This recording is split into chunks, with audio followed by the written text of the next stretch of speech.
आज के इस वीडियो में हम लोग बात करने वाले हैं आईआईटी कानपुर द्वारा बनाए गए एक ऐसे मटेरियल के बारे में जो आने वाले समय में भारतीय सेनाओं की क्षमताओं को सिग्निफिकेंटली बढ़ा देगा और एनिमी की सिंथेटिक अपर्चर क्षमताओं को लगभग खत्म कर देगा। आज की तारीख में बैटलफील्ड के मूवमेंट को स्टडी करने के लिए सिंथेटिक अपर्चर रेडार्स का प्रयोग किया जाता है और ये रेडार्स आमतौर पर एयरक्राफ्ट के ऊपर होते हैं जैसे कि P-8I Neptune, unmanned aerial vehicles के ऊपर होते हैं जैसे MQ-9B और सैटेलाइट्स के ऊपर होते हैं। अगर बैटलफील्ड में या आपके एरिया ऑफ इंटरेस्ट में एनिमी की तरफ से किसी भी तरीके का मूवमेंट किया जाता है तो सिंथेटिक अपर्चर रेडार की मदद से आप उसको काफी आसानी से स्टडी कर सकते हैं और आपको एक क्लियर कट पिक्चर मिल जाती है कि एनिमी की तरफ से किस तरीके का मूवमेंट किया जा रहा है। इस तरीके की इमेज इंटेलिजेंस के साथ में आप एनिमी के एक्शंस का काफी आसानी से आंसर कर सकते हैं और आपके पास में एनिमी की मूवमेंट की एक बेहतर अंडरस्टैंडिंग होती है। प्रैक्टिकली कहा जा सकता है कि सिंथेटिक अपर्चर रेडार की एक्सेसिबिलिटी बढ़ने के बाद में एनिमी की तरफ से किसी भी तरीके का सरप्राइज बैटलफील्ड में नहीं फेंका जा सकता है। बैटलफील्ड और वेपन सिस्टम्स के कॉन्टेक्स्ट में अगर आप रेडार्स को देखें तो आप उनको आंख और कान कह सकते हैं। यानी कि अगर आपको एनिमी के मूवमेंट को स्टडी करना है, उनके इक्विपमेंट्स को देखना है या उनके प्लेटफॉर्म्स के लोकेशन को पता करना है तो इन सभी केसेस में आपको रेडार की आवश्यकता होती है। लेकिन इमेजिन कीजिए कि जिसको आप डिटेक्ट करने की कोशिश कर रहे हैं उसके पास में एक इनविजिबिलिटी क्लोक है जिसको ओढ़ने के बाद में आप उसको नहीं देख सकते। मुझे नहीं पता कि आप में से कितने लोगों ने हैरी पॉटर देखी है, लेकिन अगर आपने हैरी पॉटर देखी है तो आपको याद होगा हेलो क्लोक। उसको क्लोक ऑफ इनविजिबिलिटी कहा जाता था जिसको ओढ़ने के बाद में आप किसी को दिखाई नहीं देते थे। इमेजिन कीजिए कि कुछ इसी तरीके का सिस्टम आपके पास में अवेलेबल है जिसको आप अपने वेपन सिस्टम्स के ऊपर डाल सकते हैं और उसके बाद आपके वेपन सिस्टम्स, व्हीकल्स और दूसरे स्ट्रक्चर्स किसी को दिखाई नहीं देंगे। वैसे अभी भी मल्टी स्पेक्ट्रल कैमोफ्लेज नेट्स का प्रयोग किया जाता है जिसके चलते आपके सिस्टम्स एनिमी को कम दिखाई पड़ते हैं।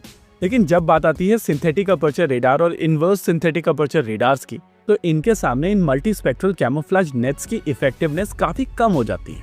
इस परेशानी को दूर करने के लिए आईआईटी कानपुर की तरफ से ये एक नया मटेरियल बनाया गया है जो बेसिकली एक फैब्रिक ही है, लेकिन अगर आप इसे किसी सिस्टम के ऊपर डाल देते हैं तो वो सिस्टम सिंथेटिक अपर्चर रेडार के लिए इनविजिबल हो जाता है। सिंथेटिक अपर्चर रेडार इस तरीके के मटेरियल के अंदर किसी भी चीज को नहीं देख सकता है। यानी कि प्रैक्टिकली आने वाले समय में भारतीय सेनाएं अपने टैंक्स, बंकर्स, एमिनेशन डिपो और दूसरे सिस्टम्स को इन्हीं फैब्रिक के अंदर रख सकते हैं और वो सिंथेटिक अपर्चर रेडार के ऊपर दिखाई नहीं देंगे। आईआईटी कानपुर की तरफ से इस मटेरियल को नाम दिया गया है अनालक्ष्या MSCS यानी कि meta material surface cloaking system. लगभग 15 दिन पहले आईआईटी कानपुर में एक फंक्शन रखा गया था जहां पर इसको अनवील किया गया था और हम लोगों को यहां पर ये चीज समझनी पड़ेगी कि ये मटेरियल बनकर पूरी तरीके से तैयार है और इसकी टेक्नोलॉजी आईआईटी कानपुर की तरफ से एक प्राइवेट सेक्टर कंपनी को दे दी गई है जो इसकी मैन्युफैक्चरिंग करेगा। सबसे इंटरेस्टिंग चीज ये है कि भारतीय सेना की तरफ से इस मटेरियल को लेकर ऑर्डर दे दिया गया है और आने वाले समय में ये प्राइवेट सेक्टर कंपनी भारतीय सेना का ऑर्डर एग्जीक्यूट करेगी। यानी कि आमतौर पर इस समय भारतीय सेना के साथ में जो आपको मल्टी स्पेक्ट्रल कैमोफ्लेज नेट्स दिखाई देते हैं वो आने वाले समय में अनालक्ष्या से रिप्लेस कर दिए जाएंगे या फिर अनालक्ष्या का प्रयोग करते हुए इनको कॉम्प्लीमेंट किया जाएगा। वैसे आईआईटी कानपुर की तरफ से जिस प्राइवेट सेक्टर कंपनी को ये टेक्नोलॉजी ट्रांसफर की गई है उनका नाम है मेटा तत्वा और ये एक दिल्ली बेस्ड कंपनी है। वैसे इस कंपनी को already multi spectral camouflage system की टेक्नोलॉजी ट्रांसफर की जा चुकी है और ये लोग ऑलरेडी दिल्ली के पास में एक प्लांट स्टैब्लिश कर चुके हैं। इस सिस्टम को बनाने के लिए टेक्नोलॉजी ट्रांसफर CSIR की तरफ से की गई थी और अब आईआईटी कानपुर से मिलने वाली इस टेक्नोलॉजी के साथ में ये कंपनी अपने आप को काफी अच्छी तरीके से मार्केट में स्टैब्लिश कर पाएगी। वैसे इस पॉइंट ऑफ टाइम पर ये चीज क्लियर नहीं है कि अनालक्ष्या का वर्किंग प्रिंसिपल क्या है, लेकिन आने वाले समय में जब इसको लेकर और ज्यादा लिटरेचर पब्लिक की जाएगी तो शायद हम लोगों को पता चलेगा कि एग्जैक्टली ये किस बेसिस पर काम करता है। इसी के साथ आज के इस वीडियो में रखते हैं केवल इतना ही।